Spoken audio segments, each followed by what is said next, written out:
Welcome back to our channel. Today, in quiet reverence, we remember the talented artists who left us too soon, some only just days ago. From the icons of Hollywood to rising stars, they each brought light to the world of entertainment until they passed away suddenly. If you feel moved by their stories, we invite you to leave a like as a silent tribute in their memory. Thank you. Now, let us begin.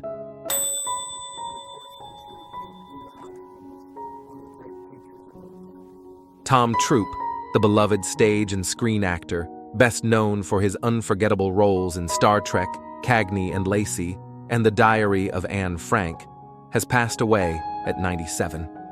Tragically, he died just 5 days after his birthday at his home in Beverly Hills, surrounded by family due to natural causes. Born in 1928 in Kansas City, Missouri, Tom began acting in local theaters before earning a prestigious scholarship to study under the legendary Uta Hagen in New York. He made his Broadway debut in 1957 and later transitioned to television and film, building a career that quietly defined reliability, grace, and emotional depth. After serving with distinction in the Korean War, where he earned the Bronze Star, Tom returned to a changing world and a demanding industry. Yet, he never faltered, channeling his quiet strength into every role. When faced with industry shifts and personal loss, including the death of his beloved wife Carol Cook, Tom responded not with retreat, but with dignity, continuing to perform, write, and give back. Through decades of artistry, he left behind a body of work and a legacy of integrity, devotion, and resilience. Tom Troupe's life reminds us that true greatness lies not only in acclaim, but in consistency, compassion, and a spirit that never gives up. If his story moved you, consider subscribing to our channel to honor more lives that shaped generations.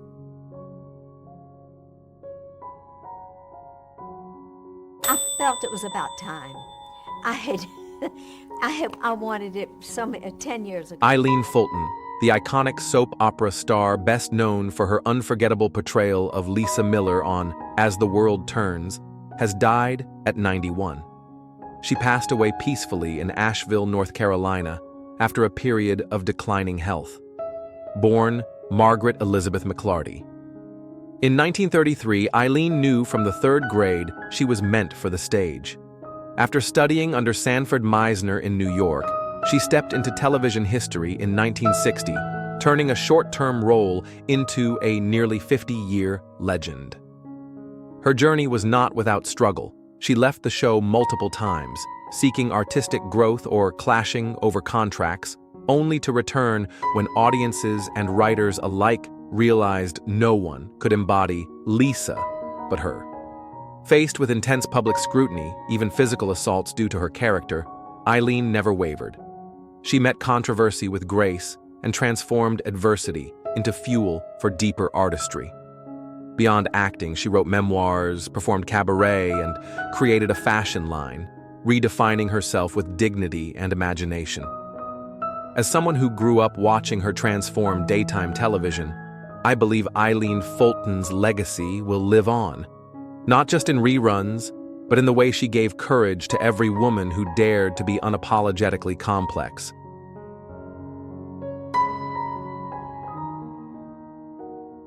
That I remember stuck in my mind was High Sierra. Michael Madsen, the iconic character actor best known for his unforgettable roles in Reservoir Dogs, Kill Bill, and The Hateful Eight, has died at 67. Tragically, he was found unresponsive at his Malibu home on July 3rd and was pronounced dead at 8:25 a.m. The cause was cardiac arrest. Born in Chicago in 1957, Michael began his acting journey with Steppenwolf Theater Company before making his screen debut in the early 1980s. His rugged charisma and magnetic presence soon defined a generation of brooding antiheroes. Fame came with a heavy price. He lost his son Hudson to suicide in 2022 and faced a long struggle against being typecast as the menacing man on screen, a role that bled into how the world saw him. But behind the tough exterior was a father, a poet, and a deeply sensitive soul. He found refuge in writing, photography, and the quiet moments of domestic life, away from the public eye. His upcoming book, Tears for My Father, is a testament to a lifetime of introspection and artistic bravery. Michael Madsen's legacy is more than film. It's a reminder of the human heart behind the hardened face. As someone who admired his truth and tenderness, I believe he leaves not only roles, but ripples of empathy that endure.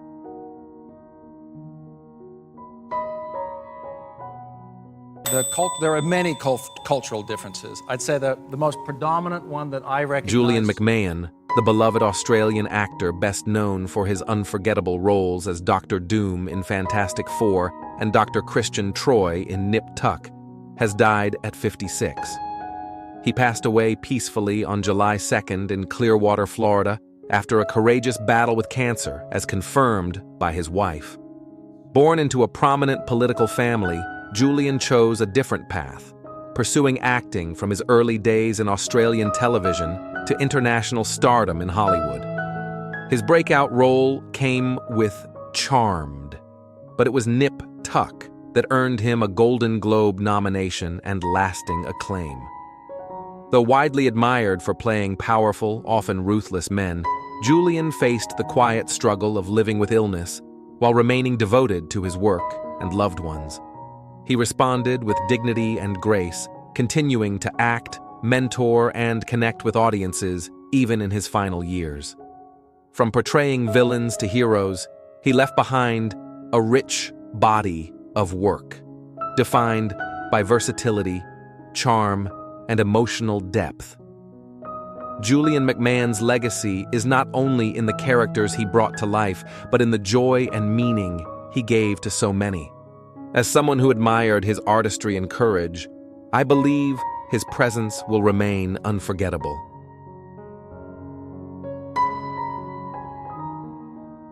Joe Marinelli, the beloved character actor best known for his groundbreaking role as Bunny Tagliati on Santa Barbara and dozens of appearances on General Hospital, ER, and The Morning Show, has died at 68. He passed away on June 22nd in Burbank, California, following a brave battle with throat and stomach cancer. Trained at Loyola Marymount and RADA, Joe began as a carpenter, moonlighting in theater. By the 1980s, he was gracing screens in Hill Street Blues, Cagney and Lacey, and L.A. Law, eventually becoming a fixture in over 50 films and series including House, The West Wing, Castle, Ray Donovan, and Desperate Housewives. Let go from Santa Barbara in 1990, he responded not with bitterness, but with renewal, calling the following decade absolute bliss. His quiet strength lit up rooms even as illness dimmed his body. Director Alexander Payne described him as a great human being with a heart as big as the ocean. To colleagues, he was a philosophical friend, a healer through story and laughter. As someone who values humanity in its truest form, I believe Joe Marinelli's legacy is one of depth, dignity, and unforgettable presence.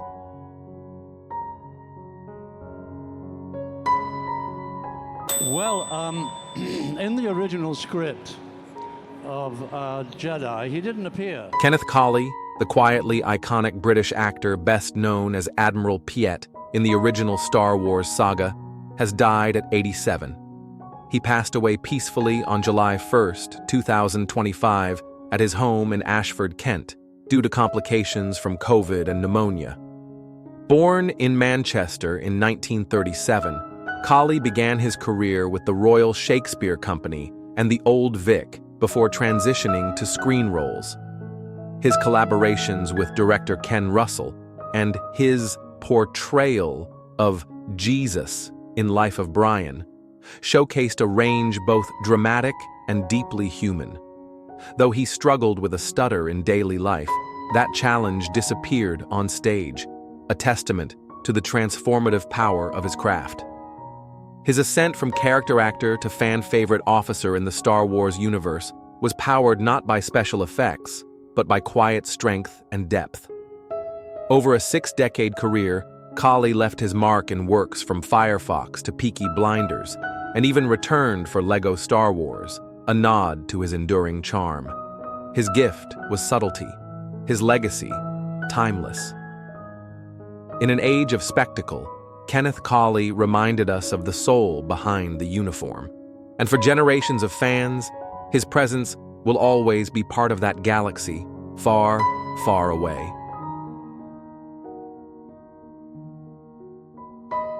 All right, my fellow Hazardinians, Hazardites, Rick Hurst, the beloved television actor best known for his unforgettable role as Deputy Cletus Hogg on The Dukes of Hazzard, has died at 79. His passing was announced on June 26th after he canceled a fan event scheduled for early July in Tennessee. Born in Houston in 1946, Rick earned degrees from Tulane and Temple before training under esteemed drama teacher Cecil Pickett. He made his television debut in the early 1970s and soon became a familiar face on shows like Sanford and Son, MASH, and The Bob Newhart Show. In 1983, Rick left The Dukes of Hazzard to star in a remake of Fawlty Towers, which was canceled after 10 episodes. But the man behind Cletus was never defined by setbacks. He embraced them with humor and humility. Rick's quiet strength and boundless warmth endeared him not just to viewers, but to generations of fans whom he met joyfully at events across the country. He left behind a rich catalog of work and a legacy of kindness, laughter, and dedication to community. Rick Hurst's legacy reminds us that sometimes the gentlest characters leave the deepest marks. As someone who watched his career with admiration, I believe his spirit will continue to brighten the memories he helped create.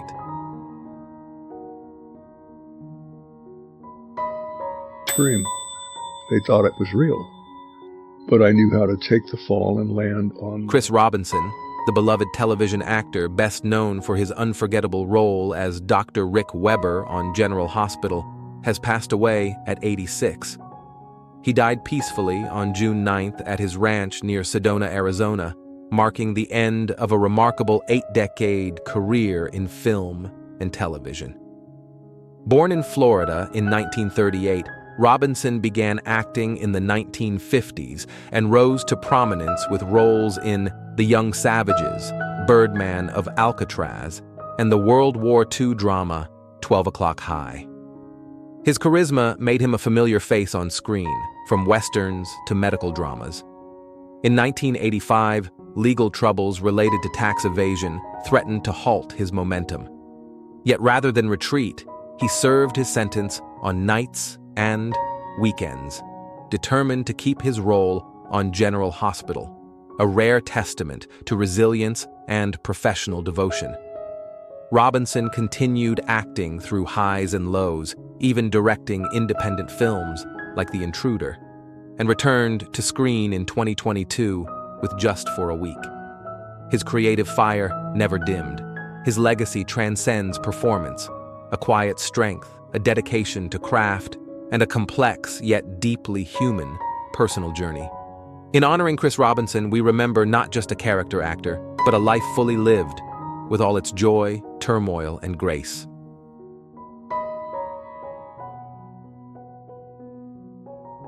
Probably snakes. Yeah, don't like snakes. But that's why I play around with snakes a lot of times. Breaking news. Arnold Schwarzenegger, a journey through glory, scandal, and redemption. Where is he now? He was never meant to be ordinary. Born in the small post-war village of Thal, Austria, Arnold Alois Schwarzenegger entered the world not with a silver spoon, but with a broomstick barbell and a fire inside that no frost-bitten winter could extinguish. From the tiled stove in his family's modest home to the rigid footsteps of twice-daily school marches, young Arnold grew up in a household shaped by discipline, scarcity, and the echo of war. But even then, his eyes weren't fixed on the hills of Styrian farmland. They were drawn across the Atlantic to the flicker of American muscle magazines stacked at the barbershop, and to a grainy image of Reggie Park, a bodybuilder turned Hercules. That moment crystallized everything. Arnold didn't want to just survive. He wanted to become the greatest bodybuilder in the world, and then a Hollywood icon. "I saw what I wanted to be," he once said, "and I wrote it on my wall." He meant that literally. As a teenager, Arnold scribbled goals in notebooks and etched them on his bedroom walls. Win Mr. Universe by 20. Move to America by 21. Become a movie star by 30. And he did.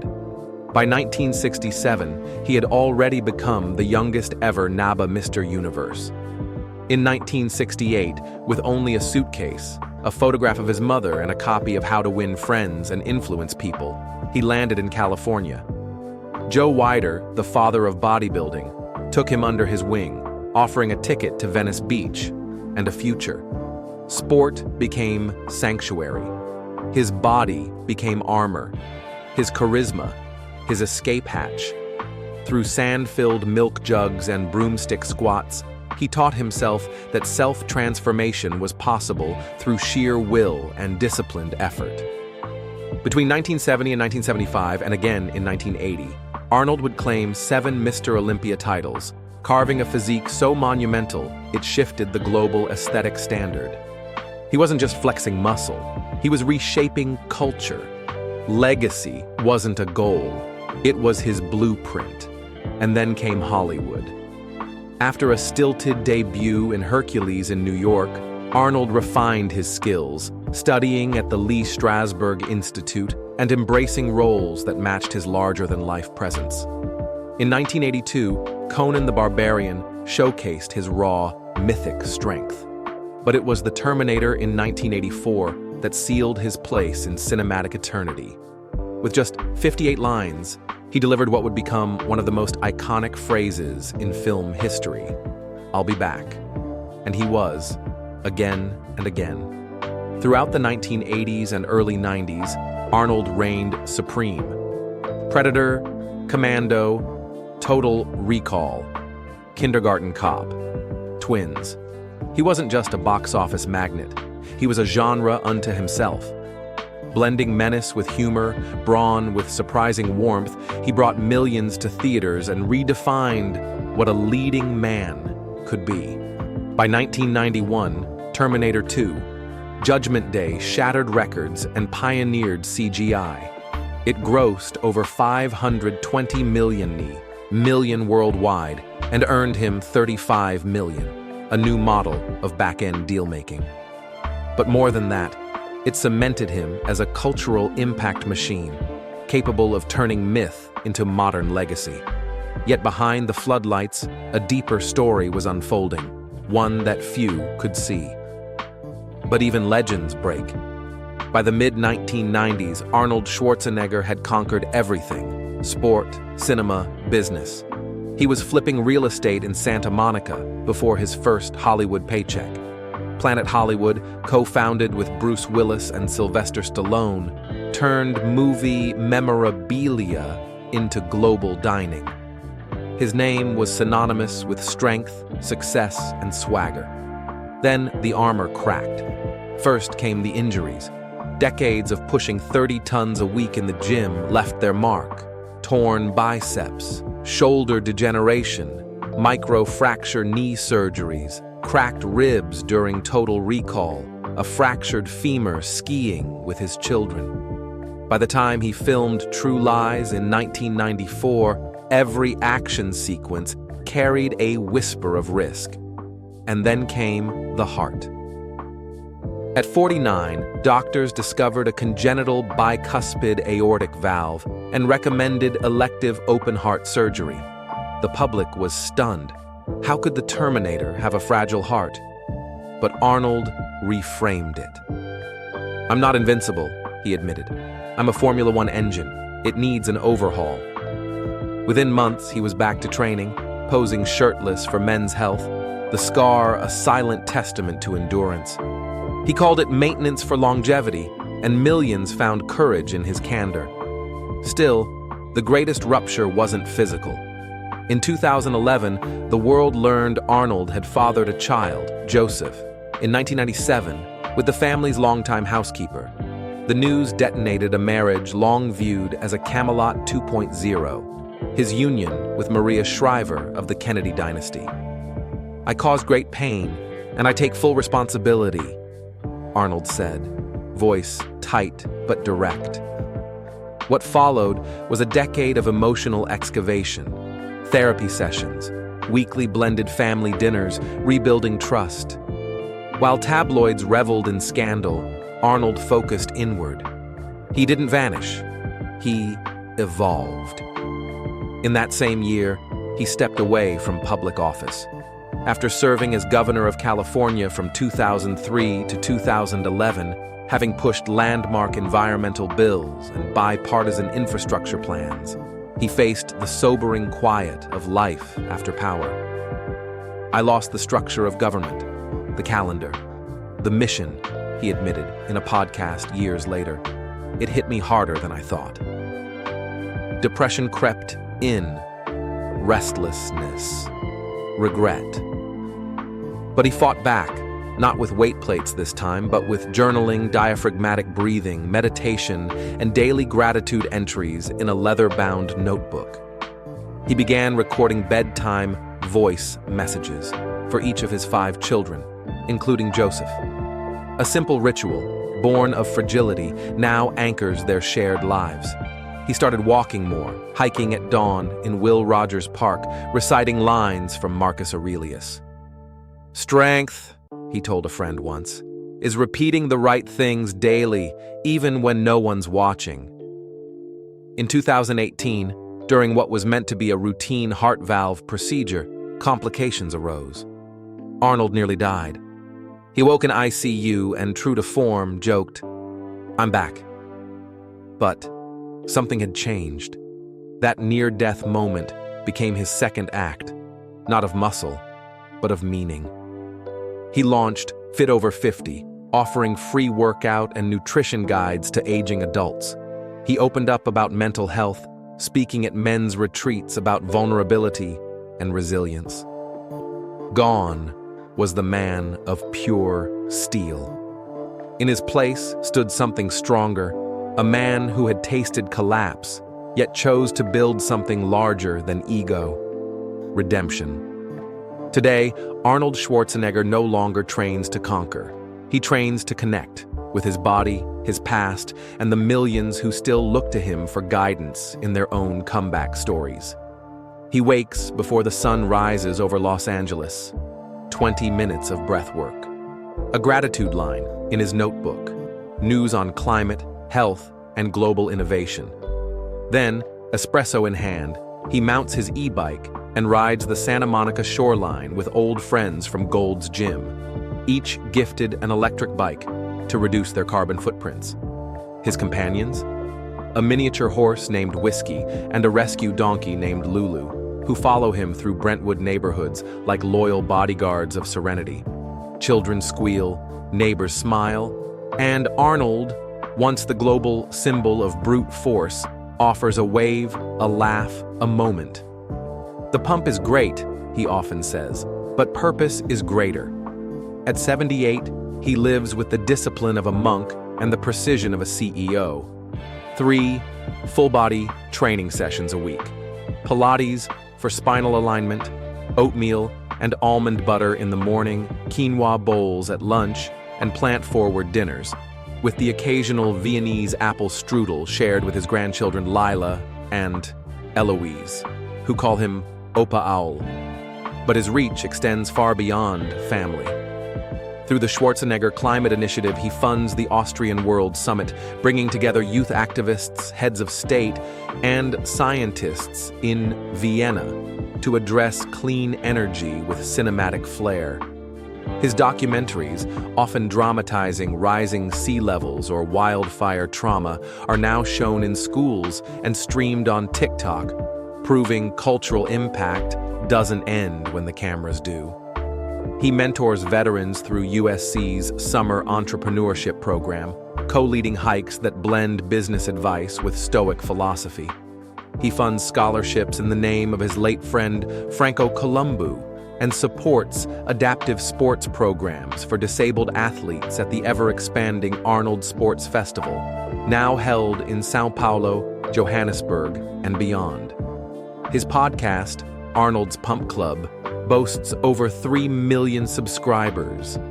There he speaks plainly about aging, failure, sobriety journeys, and why a bent knee in the gym means nothing if your heart won't kneel to humility. In 2023, he returned to screen in FUBAR, a Netflix action comedy that playfully skewers his own legacy while introducing a father-daughter storyline steeped in vulnerability. Critics praised its self-awareness. Audiences loved it. But Arnold refuses long-term contracts. One project at a time, he insists, only if it serves a greater message. He no longer sees fame as finish line, but as fuel for service. When asked recently what legacy means to him, he paused, then answered, "Legacy is not your statue. It's what your grandchildren learn from your scars." That's who he is now, not just the man who told us, "I'll be back," but the man who came back wiser, softer, stronger. So if you're watching this and wondering if it's too late to start over, too old to heal, or too broken to mentor others, remember the farm boy who built a global empire from broomsticks and sand-filled jugs, who turned scandal into sobriety, collapse into contribution. Arnold Schwarzenegger is living proof that redemption is a lifelong discipline, not a moment. And that legacy, in its truest form, is service passed forward. If his journey moved you, if you saw a piece of your own comeback waiting in his story, please subscribe. Share your thoughts below and let us know. What's your purpose? Because like he always says with that knowing grin, I'll be back. But now, for something even greater.